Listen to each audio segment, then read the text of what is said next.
Hello, and welcome to our new Project Zomboid Apocalypse Sandbox game series.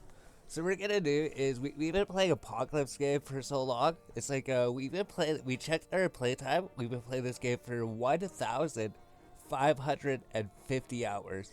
So we played this game for over 1,500 hours just in the base Apocalypse game mode.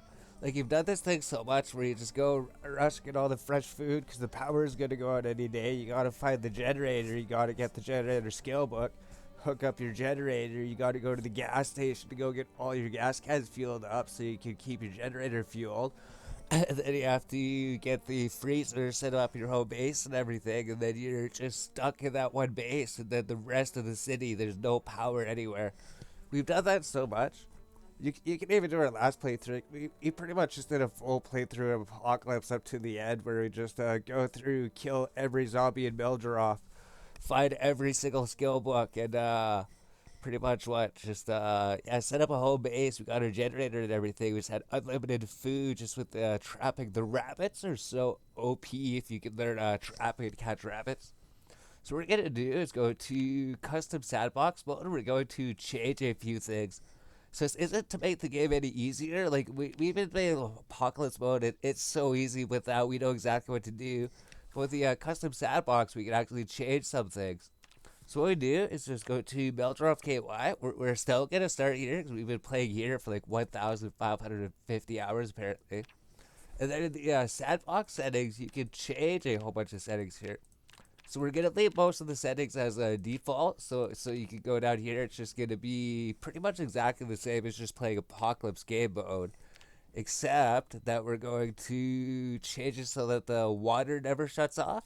So you can't actually select never as an option. You can only select, the best you can do is between 6 to 12 months or 0 to 5 years. So even if you select like 0 to 5 years, it could still shut off on day one. So what we're gonna do is take the default settings. It's like the power and the water. It could turn off between the first 30 days. So you go here and you can change that. It's like if you've been playing the game for so long, you've done the power run and everything, get the generator, the skill book, everything so many times in the first week. Maybe if we set this so that the water and the power never shuts off. We can't actually set it to a never, but I did read if we start a game, then we just go to the save file, we can actually edit the number in there. Maybe just set it so that the power doesn't shut off for like 1,000 years. Like we're saying, it's not to make the game any easier. It's like power, we know how to deal with it. It's just, it would be nice to be able to go around the whole city and all the lights are still working. And all the night lights are still working when you're driving at nighttime. As well, if we clear out Meldorf and we move on to the next city, it's just going to be dark everywhere because the power is already going to be out by then. So if we make it so the power never turns off, we'll be able to clear Meldorf, all the lights will be on, it'll be pretty, we'll be able to drive at night, there'll be street lights. And when we go to the next city, which looks like it was Rosewood because we actually visited that place, then all the lights will still be on, so we'll be able to actually fully appreciate all the city and everything. As well as the food spoilage, it's always a huge rush to go get the food. You have to get all the food before the power goes out. So I guess the first thing if the power doesn't go out, the food's gonna be okay. You don't have to rush to everything. If we can set the food spoilage to very low instead of normal, this is just gonna make so that the food lasts longer. The refrigerator effectiveness very high, I believe. Yeah, that's just gonna make all the fresh food last longer.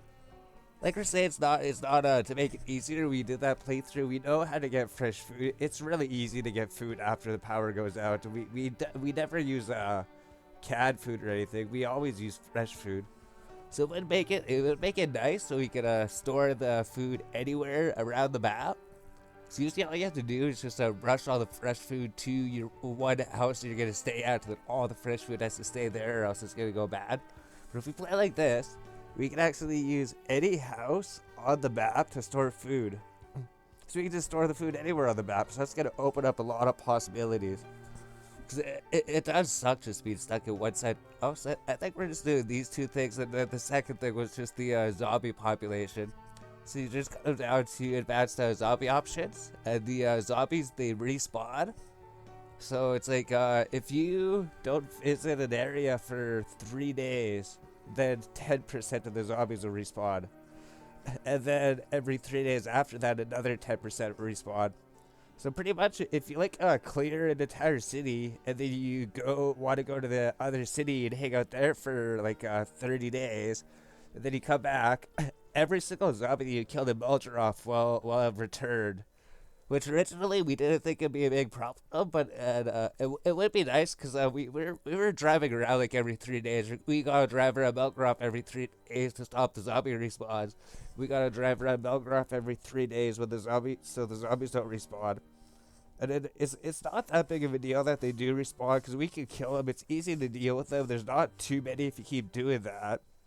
But if we ever want to go out anywhere, like in the next city for a month, and just live in that city for a month, every single zombie that we kill is gonna come back. So it would completely change the game. It would be interesting if we could clear the city, go to the next city, clear that city, then we can come back to Meldroff, and it's exactly the same it was. So there's no zombies left because we already killed them.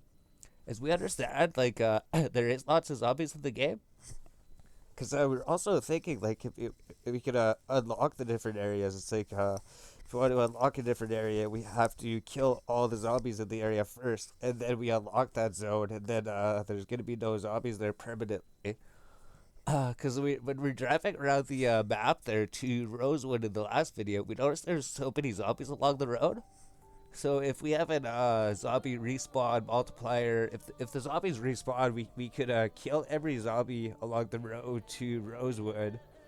But eventually all the zombies are going to respawn. But if we make it so they don't respawn, we can just kill all the zombies on the road to Rosewood. And then the road's going to be forever clean. As well as like Meldroff has like 3,000 zombies, which we killed. We killed over 3,000 zombies in our last playthrough, so we would have killed everyone here. But apparently there's a place called Louisville, which has like 300,000 zombies. So if you think Meldroff has a lot of zombies with 3,000 of them, apparently Louisville has like 300,000, so there's 100 times more zombies there. So that's another one of the main reasons. Like all the roads, if you want to get access to a place, you want to clear the roads to there. I want it to actually mean something. We don't want to like clear all the roads, and then we go away for a month, and we come back, then all the roads are infested again.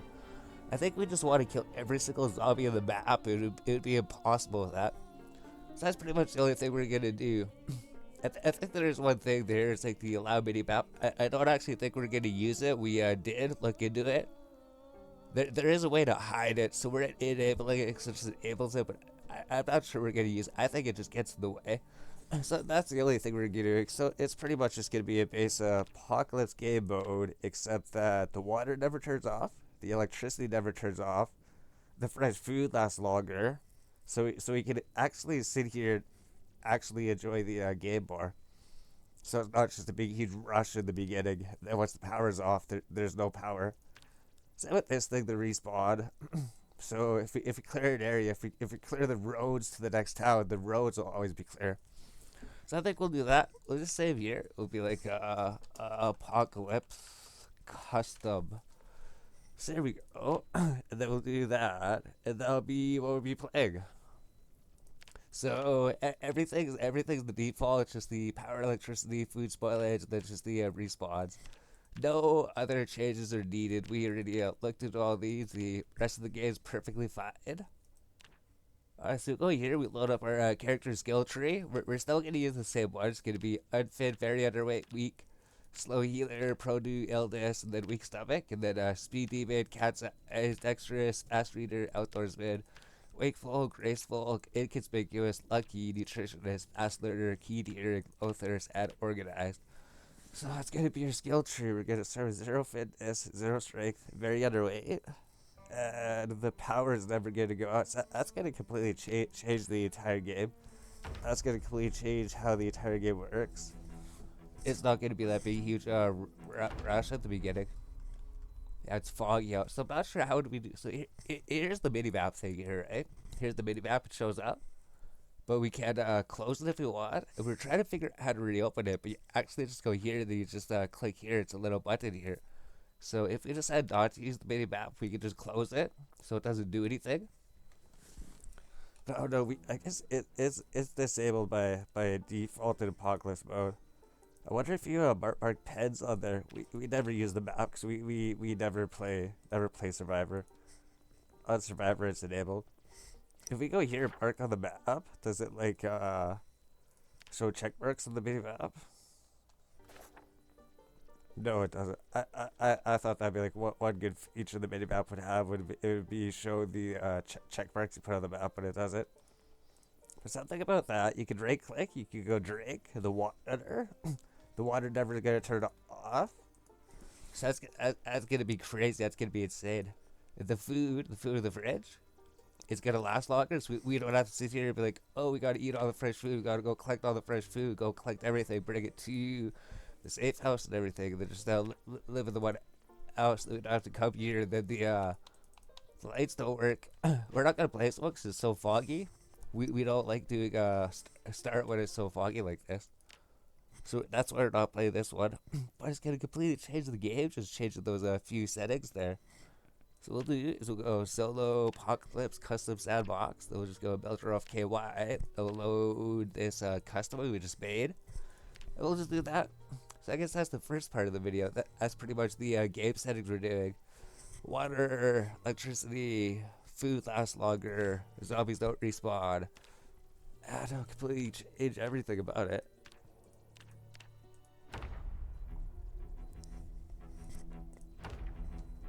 Oh, it's foggy out again, right? This house is good. House was foggy out. So I think we're just gonna keep or until we find a house that's not foggy. As well as this place that never gives you any weapons, right? There's like no weapons here. This house is a really good house, but it tends to never give you weapons. Just like we said in our other playthrough, the one that people actually watch. People actually watch the day one videos, and then that's it. Like day two, like oh, we know what to do on day one already. Let's play the game. Right? There's no pipe wrench. We don't have a single weapon. That's why this house is good because it's one of the best ones to get. It's also terrible because you never get any starting weapons.